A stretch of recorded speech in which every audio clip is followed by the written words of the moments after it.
Electrónica de equipo pesado. Actualmente las máquinas cuentan con módulos de control electrónico o también llamados SM para controlar sistemas. Estos sistemas controlados son sistema de implementos, sistema de motor, sistema de transmisión o también sistema de monitoreo. Para ello, los módulos de control electrónico son conectados a unos dispositivos de entrada. Estos dispositivos de entrada envían una señal eléctrica, puede ser de corriente, frecuencia, tensión o también un PWM o también llamado pulso de ancho modulado. Estas señales son enviadas de los sensores o también de interruptores. Al ser enviada esta señal al módulo de control electrónico, toma una decisión de acuerdo a la programación que le da el fabricante. Luego esta señal es analizada y comparada y el módulo de control electrónico toma una decisión para activar los dispositivos de salida, que son los actuadores. Estos actuadores vienen a ser válvulas eléctricas, relés, lámparas indicadoras, alarmas, para realizar una función específica en la máquina. Para ello, conjuntamente con los sensores, actuadores y módulo de control electrónico trabajan para realizar una función específica y logrando una óptima trabajo de la máquina. En la figura se muestra la conexión que tiene un módulo de control electrónico con los dispositivos de entrada y dispositivos de salida. Por ejemplo, un sensor de temperatura de refrigerante detecta la temperatura que tiene el refrigerante y lo convierte en una magnitud eléctrica. Esta magnitud física, que es la temperatura, ¿no? A mayor temperatura estaría enviando mayor tensión. Esta tensión es enviada al módulo de control electrónico y el módulo de control electrónico tomará una decisión si es que el motor, en este caso, tendría mayor temperatura de refrigerante o menor temperatura de refrigerante. Las tres partes importantes de todo sistema controlado electrónicamente es el módulo de control electrónico o también llamado SM, el cableado y el componente. El módulo de control electrónico es la parte más robusta del sistema y es lo último de lo que debemos sospechar que tiene una falla. La parte más débil es el cableado, porque está más expuesto, ¿no?, a tener una avería, ¿no? Puede ser un cable abierto, un cable en cortocircuito a tierra, y el componente vendría a ser un dispositivo de entrada o un dispositivo de salida, que puede ser una válvula o electroválvula, y un sensor, o también puede ser un actuador, que puede ser una lámpara o alarma. Parámetros que se monitorean en la máquina son velocidad, temperatura, presión, posición y nivel de combustible.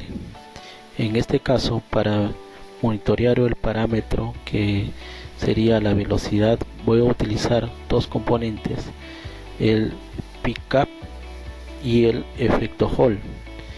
El pickup tiene dos cables en las cuales me va a enviar como señal un voltaje, una frecuencia, y este componente, que es un sensor, tiene una bobina internamente, por lo tanto va a tener un valor de resistencia. Por eso me marca ahí las mediciones que debo hacer sería en ohmios. Y el siguiente componente para medir la velocidad sería el efecto Hall. Este componente, este sensor, mejor dicho, de efecto Hall, mide la velocidad baja. Esta velocidad baja es enviado al módulo de control electrónico, o en este caso como señal eléctrica. Estas señales eléctricas que envía este sensor de efecto Hall son voltaje, frecuencia y duración de ciclo. Al igual que el anterior, también mide voltaje y frecuencia, o envía voltaje y frecuencia. La diferencia está en que el pickup envía voltaje alterno y el defecto Hall envía un voltaje continuo, mejor dicho, una tensión con nivel continuo pero pulsatorio. La siguiente gráfica nos muestra cómo está compuesto un sensor de efecto Hall, ¿no? En las cuales tiene una tarjeta electrónica y en la punta tiene el efecto o la célula Hall o Hall, que esta célula genera un voltaje alterno, pero es un voltaje con nivel en microvoltios. Para enviar una señal en voltios, entonces se necesita amplificarlo este voltaje.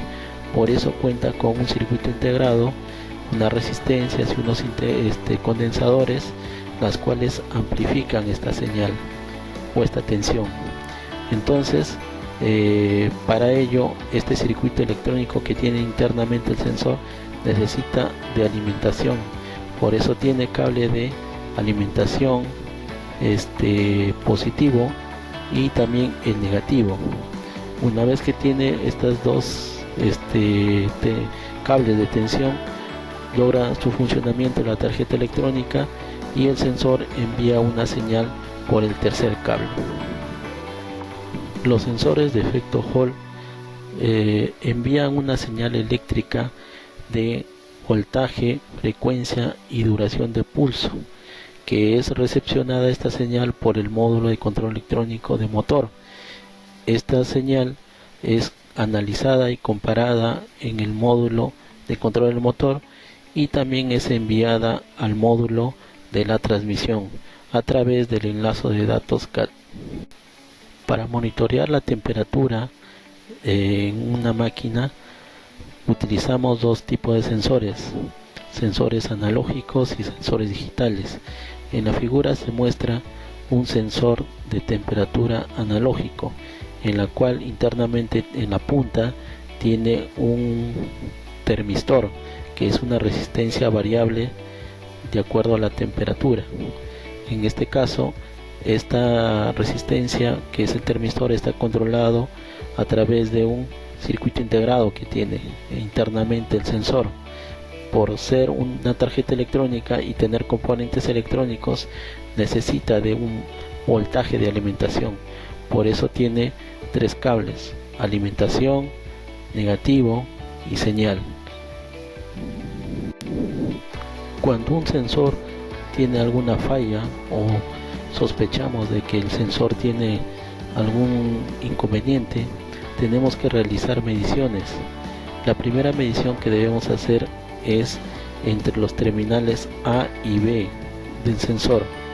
Una vez que realizamos estas mediciones, que tendrían que ser de 5 voltios, esto lo haríamos en el lado digamos del conector que va hacia el sensor de temperatura.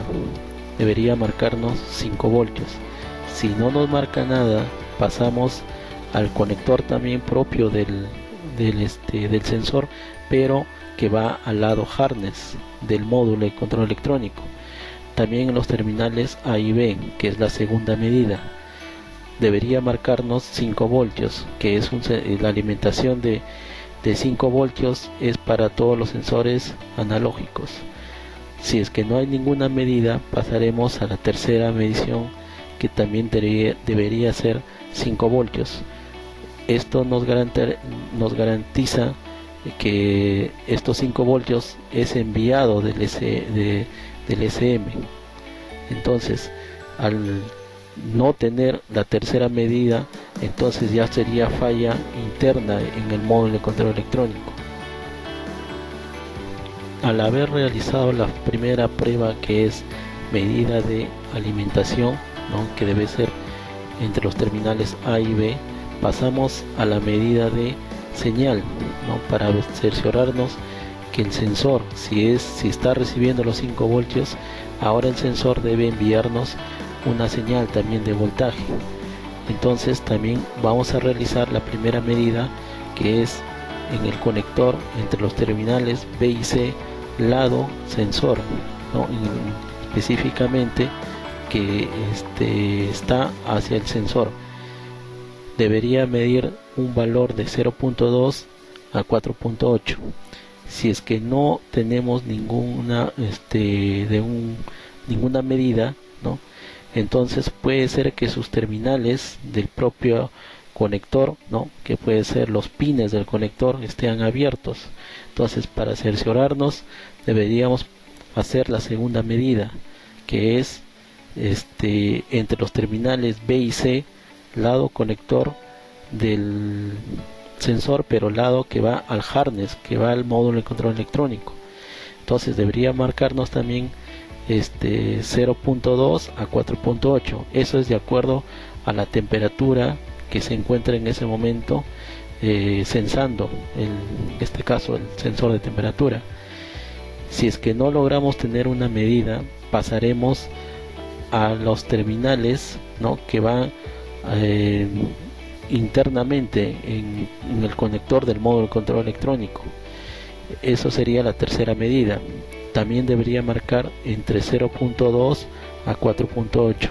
Ese es el rango de acuerdo a la temperatura que se encuentre el sensor. Habiendo realizado la prueba de alimentación entre los terminales A y B, la prueba de señal entre los terminales B y C, pasamos a la prueba de voltaje pull-up, que en este caso es cuando yo desconecto el sensor, pero los terminales del multitester se mantienen entre los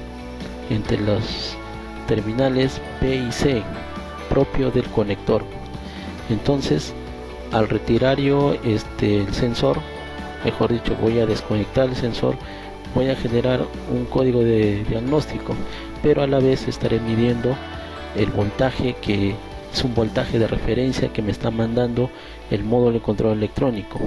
Este voltaje es de 1 a 1.5 voltios superior al voltaje de alimentación. En este caso la alimentación fue de 5 voltios, más 1.5 serían 6.5. Ese es el voltaje de referencia que me está mandando el módulo de control electrónico. En este caso debería marcar 6.5 la primera medida. Si es que no marcara nada, entonces estaría averiado el cable, ¿no? De señal de color verde. En este caso, en la figura, estaría un cable roto, por lo tanto marcaría 0 voltios. Pero podríamos también hacer la segunda medida, ¿no? Si es que no marcara la primera medida, cerciorarnos que no es el cable, también puede ser el módulo de control electrónico. Entonces nos vamos a la segunda medida y colocamos en los terminales del módulo de control electrónico, específicamente, bueno, es de acuerdo al diagrama o de acuerdo al sistema, colocar las puntas de prueba, ¿no? El terminal negativo del multitester en el lado negativo del módulo de control electrónico, y el lado positivo del multitester, bueno, a donde nos envía de acuerdo al plano o el diagrama. Debería marcarnos también 6.5. Al marcarnos 6.5, entonces estaría averiado el cable de color verde. Pero si no marca nada, si no marca 6.5, entonces ya sería avería internamente. Puede ser un pin en el módulo de control electrónico, puede ser un pin roto, ¿no? O también ya internamente la tarjeta electrónica tendría alguna avería. Los sensores que miden velocidad son dos sensores en este caso pickup, o los sensores de efecto Hall. En este caso la gráfica me muestra un sensor pickup, o también llamado magnético, ¿no? Entonces este sensor genera su propio voltaje, y al generar su propio voltaje, este sensor envía un voltaje alterno. Entonces, cuando yo tengo mayor velocidad, mayor voltaje, y si sigue aumentando las revoluciones, también aumentará la frecuencia. Dos cosas aumentan: el voltaje y la frecuencia. Pero si ustedes notan en la gráfica, la señal del semiciclo positivo comparado con el semiciclo negativo es el mismo valor de tiempo, por lo tanto también será un 50% lado positivo y un 50% lado negativo. Eso no va a cambiar, pero sí va a cambiar la frecuencia y también la tensión. A mayor revoluciones, aumentando las revoluciones, también aumentará la frecuencia y también la tensión. En la figura se muestra la medición que se ha hecho al sensor magnético o pickup. En este caso no está marcando ahí la flecha de color rojo, está marcando las puntas de prueba del multitester y la escala del multitester se encuentra en voltios, ¿no? Entonces a bajas revoluciones marcará un voltaje de 1.4 voltios en voltaje alterno, ¿no? Porque este sensor genera una tensión alterna. Ahora el multitester ha sido cambiado para medir frecuencia, su escala hemos cambiado para medir frecuencia. Entonces ahora la frecuencia, como las revoluciones están bajas, estaría marcando una frecuencia de 276 Hz, ¿no? Y en la figura se muestra las puntas de prueba, está de color rojo, está midiendo el sensor magnético o también llamado sensor pickup. Como la señal es alterna, entonces la duración del semiciclo positivo y el semiciclo negativo serán iguales, por lo tanto estará mandando el semiciclo positivo el 50% y el semiciclo negativo el 50%. Entonces bueno, ahí estaría marcando un 49.9 de porcentaje, ¿no? Entonces en un sensor magnético se mide la velocidad, pero este sensor nos va a enviar una señal de frecuencia, una señal de voltaje. Este voltaje será alterno y por lo tanto va a tener la misma duración del semiciclo positivo y el semiciclo negativo, el cual estamos midiendo con el multitester.